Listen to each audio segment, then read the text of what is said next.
দেখতে ডাকছিল ওই যেহেতু আউটসুইং বল করে ভালো ইনসুইংটা নতুনভাবে শিখছে।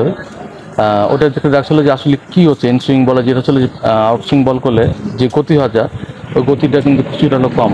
ওই জিনিসটা খেয়াল করতে পারছি যে কী জন্য হচ্ছে না। ঢাকা প্রিমিয়ার লিগে আজকে আবাহনী দলের নেট বোলিং শেষে কোনো এক মানুষকে ডেকে পাঠালেন নাহিদ রানা।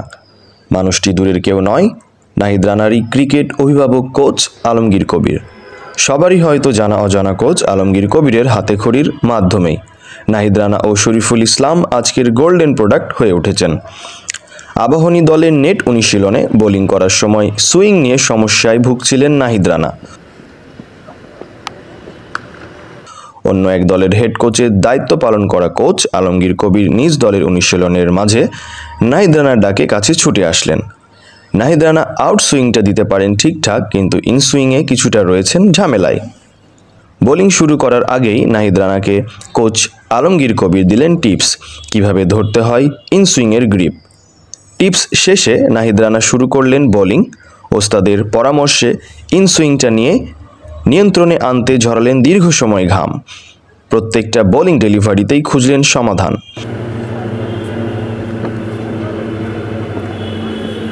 ইনসুইংয়ের পাশাপাশি ইয়র্কার বোলিংটা ঠিকঠাক করার চেষ্টায় করলেন কঠোর অনুশীলন। বোলিং শেষে পি স্পোর্টসের সাক্ষাৎকারে মুখোমুখি রানা শরীফুলদের ক্রিকেট অভিভাবক কোচ আলমগীর। দেখতে ডাকছিল ওই যেহেতু আউটসুইং বল করে ভালো ইনসুইংটা নতুনভাবে শিখছে। ওটা দেখতে ডাকছিল যে আসলে কী হচ্ছে ইনসুইং বলে, যেটা হচ্ছে আউটসুইং বল করলে যে গতি হয় যা, ওই গতিটা কিন্তু কিছুটা হলো কম। ওই জিনিসটা খেয়াল করতে পারছি যে কী জন্য হচ্ছে না।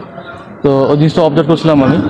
হ্যাঁ, ইনসুইং বল আউটসুইং মধ্যে পার্থক্য যে ন্যাচারালি যেটা আউটসুইং বলার ও বল যেটা 50 থেকে 52 বা 45 অ্যাভারেজ থাকে, এটা হয়তো বা কিছুটা কম যেটা মনে হলে। তো ওই জিনিসটা কেন কম ওটা দেখছিলাম সামনে পিছিয়ে সব দিক থেকে। তো ইনসুইং বলটা কি ওই ভালো এক জায়গায় সুন্দর শার্প ইনসুইং করে, কিন্তু বলটা ছেড়ে দিচ্ছিল আমার কাছে, এটা মনে হয় হিটিংয়ের অভ্যাসটা কম, যেহেতু নতুন একটা কাজ শিখতেছে।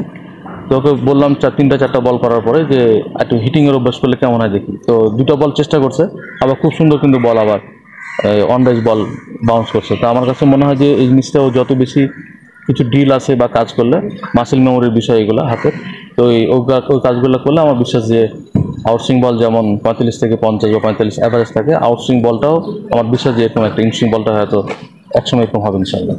না, মাঝে মাঝে ওর যখন খেলা দেখি বা কোনো জায়গায় বোলিং করলে ভিডিও ফুটেজগুলো দেখি, তখন হয়তো ওর সাথে কথা বলি যে জিনিসগুলো আমার কাছে আগের মতো সুন্দর একটা প্রসেসে যায় না, কেমন যেন এলোমেলো লাগে, জিনিসটা এমন কেন। তখন ওরা হয়তো বলে জিনিসটা নতুন একটা জিনিস শিখতেছে, এই জন্য এটা এলোমেলো। আমি যে আচ্ছা ঠিক আছে। লাস্ট ম্যাচ যেটা আমাদের ছিল তার আগে বিকেএসপিতে একটা 4 নম্বরে আর ওদের শরীফুলের খেলা হচ্ছিল 3 নম্বরে। আমি জাস্ট দেখছিলাম যে অন্য জায়গায় একটা বোলিং ভিডিও দেখছি, ওটার সাথে এটা মিল আছে কিনা। তো জিনিসটা মিল নাই। আমি বলছিলাম এই জিনিসগুলো ঠিক করলে পরে বোলিংয়ের গতি বা লাইন লেন্থ আরও স্মার্ট হতে পারে, আমার কাছে যেটা মনে হয়। তো আমার কাছে যেটা মনে হচ্ছে যে ও যেটা ছিল মাঝে মাঝে যেগুলো হয় দেখি যে একটু এলোমেলো, ও নতুন কিছু শিখতে গেলে একটু একটু এলোমেলো হবে বোলিং প্রসেস জিনিসগুলো। ওই জিনিসগুলো তখন কারেকশন করার চেষ্টা করি বা কথা বলার চেষ্টা করি।